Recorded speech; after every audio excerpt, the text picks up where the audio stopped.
Fala pessoal, vamos aqui para mais uma aula de farmacologia. Hoje dia 13 de abril de 2020. Vamos dar continuidade à matéria. Na semana passada nós vimos a via intradérmica, tá? Hoje nós vamos ver a via subcutânea. Então vamos lá a disciplina. Via subcutânea. A via subcutânea ela consiste na introdução do medicamento no tecido conjuntivo frouxo sob a derme, que é a hipoderme, também conhecido como tecido adiposo, tá? A famosa gordurinha. Então, a via subcutânea vai ser a introdução do medicamento na gordurinha que a gente tem debaixo da pele, no tecido adiposo. O tecido adiposo, ele é vascularizado? Sim, ele é vascularizado. Só que existem outros tecidos que são muito mais vascularizados que ele, tá? Mas ele é vascularizado sim. Então a absorção do medicamento aqui nessa via a gente pode considerar que ela é intermediária, ela não é nem tão rápida e nem tão lenta, tá? Porque ali há vascularização, só que não é uma vascularização assim tão acentuada, quanto por exemplo no tecido muscular, que a gente vai ver na sequência. Então a via subcutânea ela é mais lenta do que a via intramuscular. Essa informação é importante, tá? Registra isso aí, pode gravar essa informação que é importante. Então aqui ó, a gente tem uma imagem que demonstra uma pessoa se auto-aplicando, que isso aqui é possível, é bem simples de administrar o medicamento por via subcutânea. A pessoa está se auto-administrando na região abdominal. Tá? As regiões mais comuns para administração são a região inferior abdominal, tá? Representada aqui nessa outra imagem, e também a região posterior do braço. É aquela parte onde geralmente as senhorinhas, quando dão tchau, fica aquela pelanquinha balançando. Tá? É aqui atrás, região posterior do braço. Então, a respeito do volume que a gente vai administrar por essa via. O volume recomendado é de até 1 ml, tá? Não é uma via que aceita grandes volumes. Só que é possível administrar mais do que um, até é, só que não é recomendado, tá? Então pode gravar essa informação que o volume da via subcutânea é de 1 ml, o volume recomendado. Exemplos de medicamentos que podem ser administrados por essa via. Os principais: heparina e insulina. Tá? A enoxaparina também é um medicamento que é da mesma classe da heparina, um anticoagulante, mas podem gravar heparina e insulina. Tá? Eles são feitos pela via subcutânea. Agora sobre o tamanho da agulha. A agulha e a seringa utilizadas aqui serão a agulha de 13 por 4,5 preferencialmente, e a seringa vai ser a seringa de 1 ml, aquela pequena e mais fina, também é conhecida como seringa de insulina. Tá? Então a agulha é aquela menorzinha, 13 por 4,5, e a seringa de 1 ml.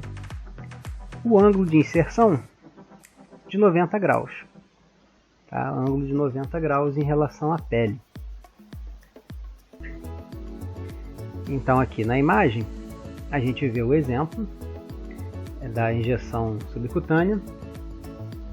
E aqui vocês podem estar reparando, né, que tem uma imagem com um ângulo diferente.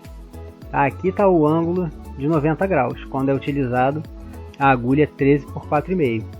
Só que existe também a possibilidade dessa via ser feita com uma agulha maior, se você não tiver disponível a agulha 13 por 4,5.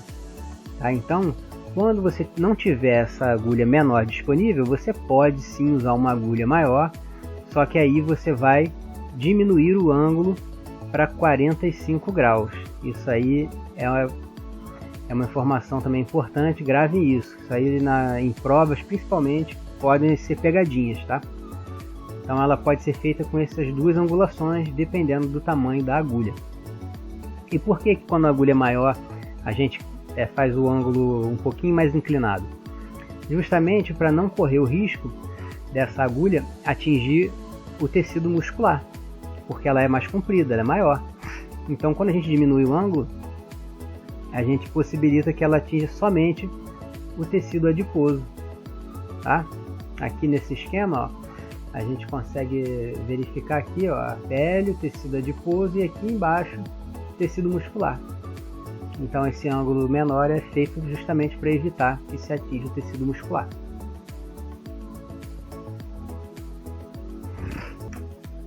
Seguindo aqui eu já falei, né, do tamanho das agulhas e dos ângulos.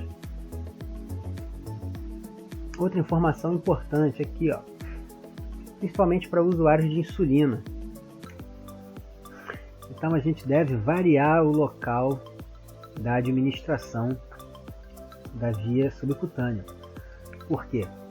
Se você administrar o medicamento o tempo todo no mesmo lugar, você vai causar ali naquela região como se fosse o aparecimento de uma cicatriz, tá? Vai aparecer tecido fibrótico e essa região vai ficar enrijecida.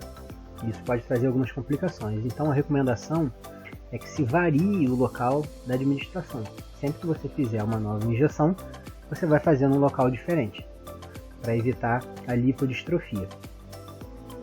E para aplicação também, deve-se realizar a prega cutânea. O que é prega cutânea? Nada mais é do que fazer isso aqui, ó. Você faz uma prega na pele, o tecido adiposo ele ficar sobressaltado e ali você insere a agulha. Não tem mistério. Complicações que podem acontecer. Como é um procedimento invasivo, né, com uma agulha, se não for feita a higienização correta, se a pessoa tiver com alguma sujidade na pele, algum contaminante, pode ocorrer infecções, tá? Podem ocorrer também abscessos no local e a formação do tecido fibrótico se você não tiver o cuidado de variar o local da injeção. Então fica aí mais uma via de administração. Qualquer dúvida que vocês tiverem, é só deixar a dúvida no Teams que eu respondo assim que for possível. Um abraço, pessoal!